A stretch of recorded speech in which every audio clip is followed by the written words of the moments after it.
ओम Kukreja channel पर आपका स्वागत है। ऋषि दुर्वासा एवं विष्णु भक्त राजा अम्बरीश की कथा प्राचीन समय की बात है। राजा नाभाग के अम्बरीश नामक एक प्रतापी पुत्र थे। वे बड़े वीर, बुद्धिमान व तपस्वी राजा थे।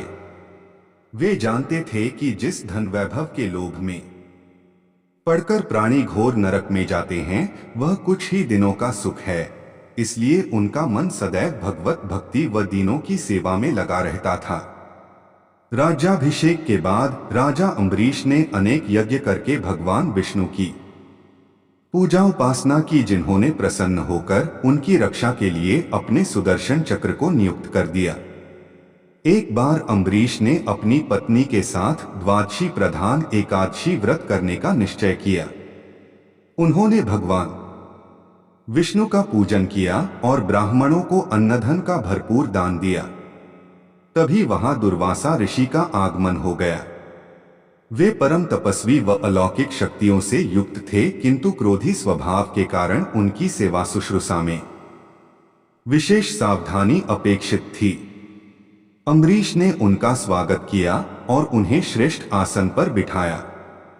तत्पश्चात दुर्वासा ऋषि की पूजा करके उसने प्रेम पूर्वक भोजन ग्रहण करने का आग्रह किया।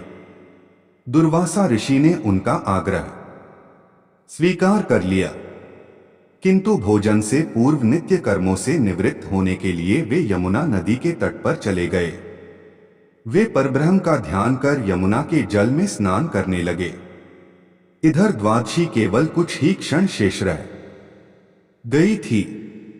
स्वयं को धर्म संकट में देख राजा अम्बरीश ब्राह्मणों से परामर्श करते हुए बोले, मान्यवरों, ब्राह्मण को बिना भोजन करवाए स्वयं खा लेना और द्वादशी रहते भोजन न करना, दोनों ही मनुष्य को पाप का भागी बनाते हैं।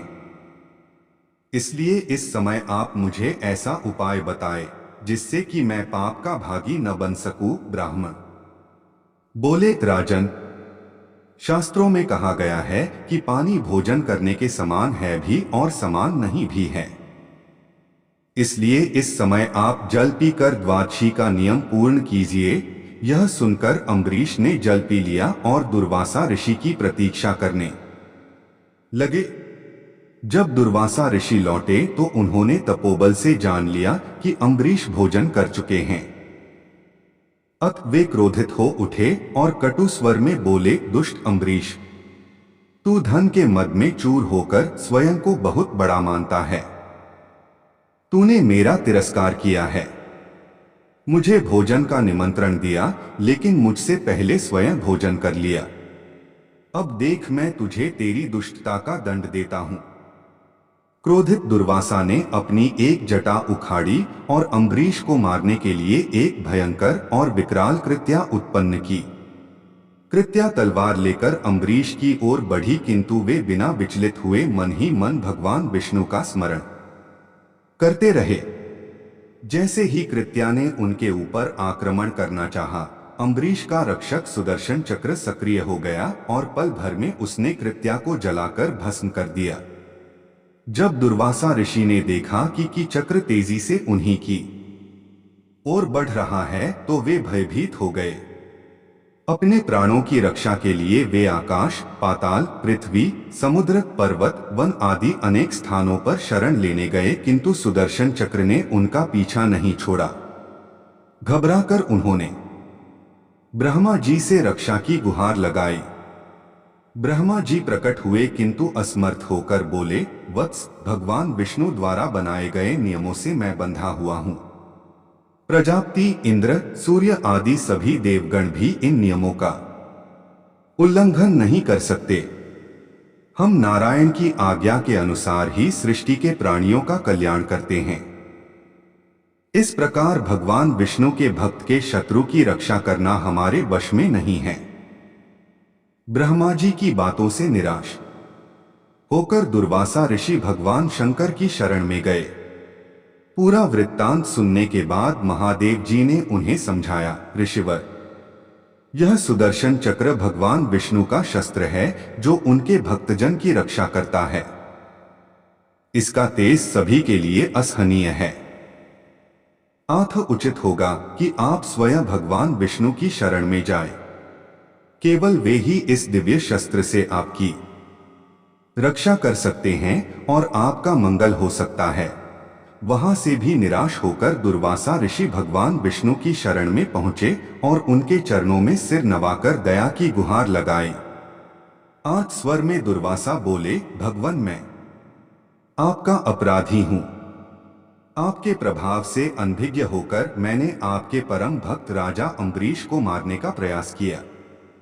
हे दयानिधि, कृपा करके मेरी इस धृष्टता को क्षमा कर मेरे प्राणों की रक्षा कीजिए। भगवान नारायण ने दुर्वासा ऋषि को उठाया और समझाया, मुनिवर मैं सर्वदा भक्तों के अधीन हूं। मेरे सीधे सादे भक्तों ने अपने प्रेम पाश में मुझे बांध रखा है। भक्तों का एकमात्र आश्रय मैं ही हूं। अतः मैं स्वयं अपने व देवी लक्ष्मी से भी बढ़कर अपने भक्तों को चाहता हूं। जो भक्त अपने बंधु बांधव और समस्त भोगविलास त्याग कर मेरी शरण में आ गए हैं, उन्हें किसी प्रकार छोड़ने का विचार मैं कदापि नहीं कर सकता। यदि आप इस विपत्ति से बचना चाहते हैं तो मेरे परम भक्त अम्बरीश के पास ही जाइए। उसके प्रसन्न होने पर आपकी कठिनाई अवश्य दूर हो जाएगी। नारायण की सलाह पाकर दुर्वासा अम्बरीश के पास पहुंचे और अपने अपराध के लिए क्षमा मांगने लगे। परम तपस्वी महर्षि दुर्वासा की यह दुर्दशा देखकर अम्बरीश को अत्यंत दुख हुआ। उन्होंने सुदर्शन चक्र की स्तुति की और प्रार्थना पूर्वक आग्रह किया कि वह अब लौट जाए। उनकी स्तुति से प्रसन्न होकर सुदर्शन चक्र ने अपनी दिशा बदल ली और दुर्वासा ऋषि को डोट भयमुक्त कर दिया।